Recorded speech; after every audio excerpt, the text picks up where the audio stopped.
Hello viewers, welcome to my channel. I hope you are all doing very good and very healthy, of course. Today I'm going to show you one of my favorite and really healthy dish, which I call it black chickpea curry, or I think you already know what black chickpea is. It's just that there is two kind of chickpea, which is yellow one, which is very common, and there is another one which is black one or dark brown one. Usually Asian people they eat it, and we call it chole or kala chana. So I think everyone know what is kala chana and black chickpea or brown chickpea. And this is one of the way we Bengali people cook, or even India, they cook it like that. But trust me, this is one of the amazing dish, and we usually eat it as our snack. So this is quite healthy snack. Even if you are a vegetarian, that's for you. So just check the recipe with me.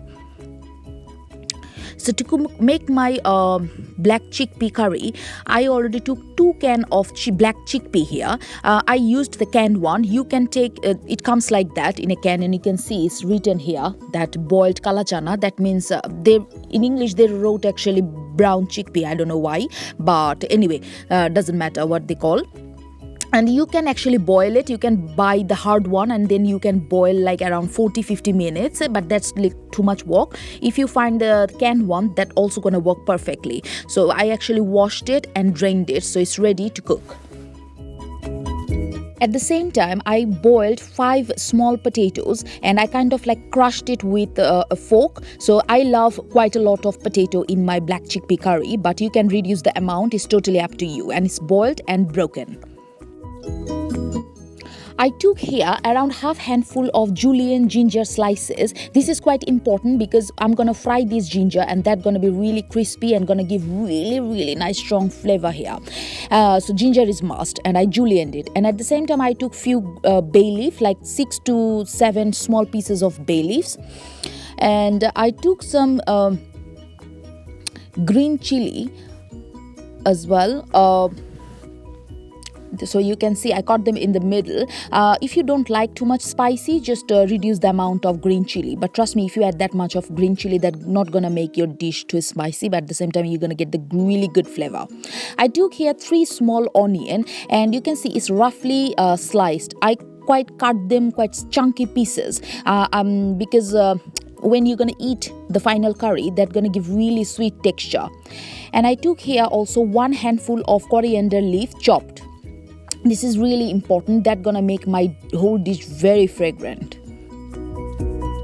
I took some cherry tomatoes here. Doesn't matter if you have big tomatoes, use big tomatoes, just finely chopped it. But I have some cherry tomatoes left over, so I cut them in the middle, and I took like around 1 handful of cherry tomatoes.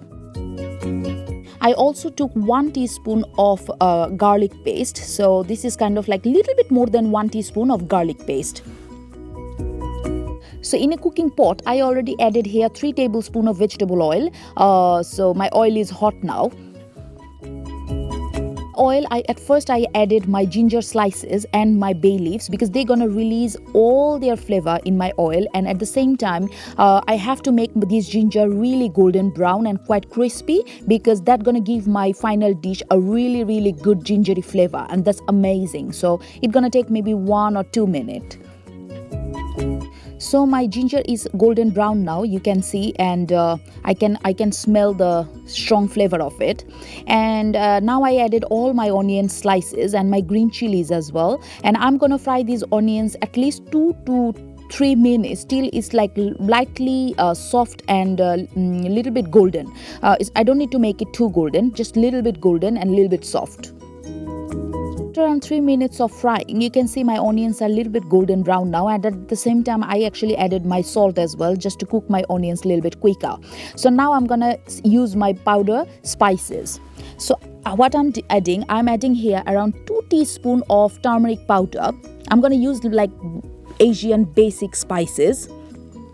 2 teaspoons of turmeric powder. This chickpea curry is amazing. This is so healthy, good for vegetarian, and it's one of the best snack. It's amazing, I'm telling you. It's so flavorful. Now I'm gonna add around 2 teaspoon of red chili powder. That totally depends on you. If you don't like too much of chili, you can add a little bit more tomato just to make your curry a little bit more red. In that case, it's not gonna be too spicy.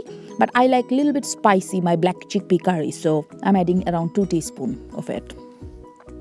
Now I'm gonna add around 2 teaspoon of cumin seed powder.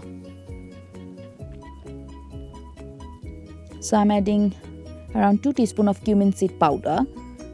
This is the cumin seed. Actually, I made this powder at home, but doesn't matter, you can buy the shop bought one. And at the same time, I'm gonna add around 2 teaspoon of coriander powder.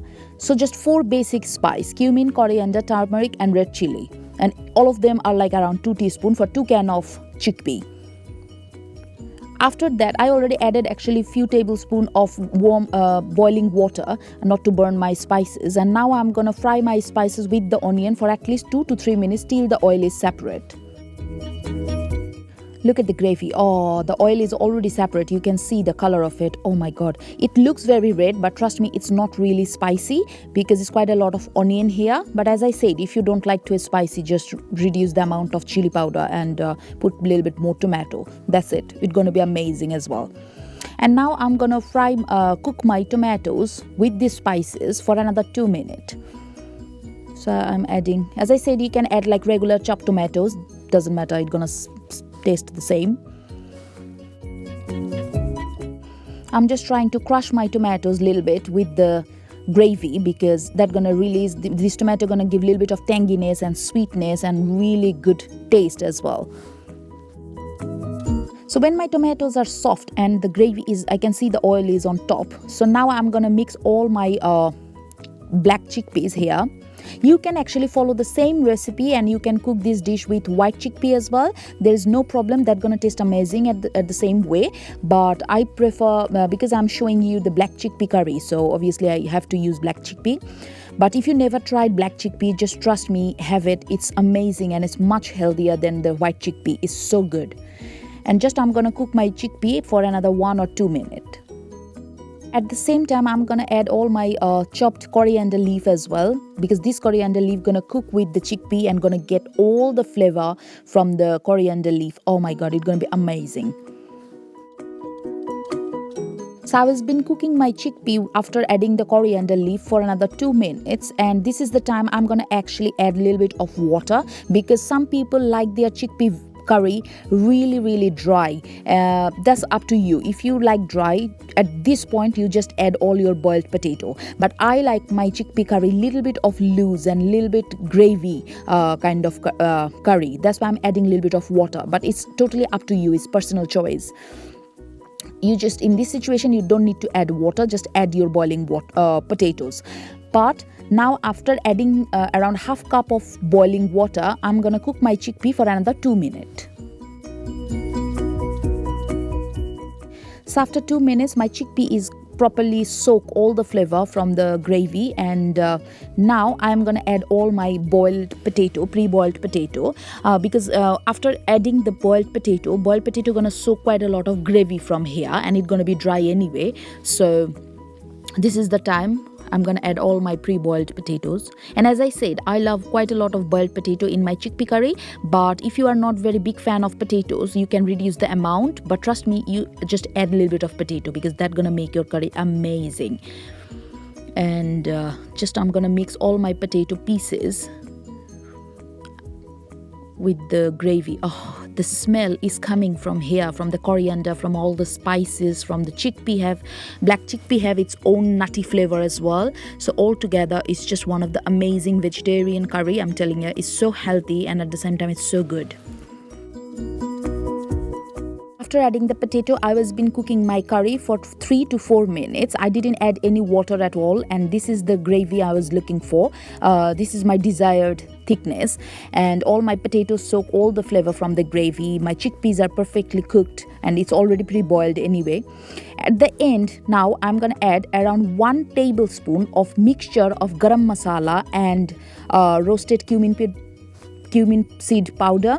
So I took here 1 teaspoon of cumin seed powder and 1 teaspoon of regular garam masala powder, and then I just mix it together.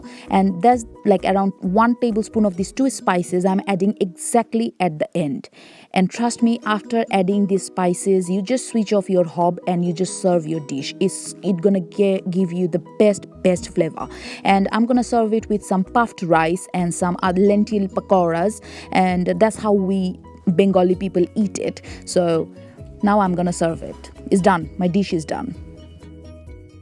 So here you go, guys. This is my black chickpea curry is ready for you. And as you notice, that was not really complicated. It was very simple, and at the same time is just one of the amazing snack dish you're gonna ever try if you just cook it and enjoy it with your whole family. And at the same time, this is really good for your body as well, because this is like pure vegetarian. There is no non-veg or too much protein or nothing. So I hope you're gonna make this recipe. And at the same time, as I said, I'm gonna serve it with some lentil pakoras. You can actually make onion pakoras and serve with it, and some puffed rice and some salad as well. That's how we eat. So I hope you're gonna like this recipe, and don't forget to like and subscribe my channel and follow my recipes and share my recipes with your friends, family and neighbors.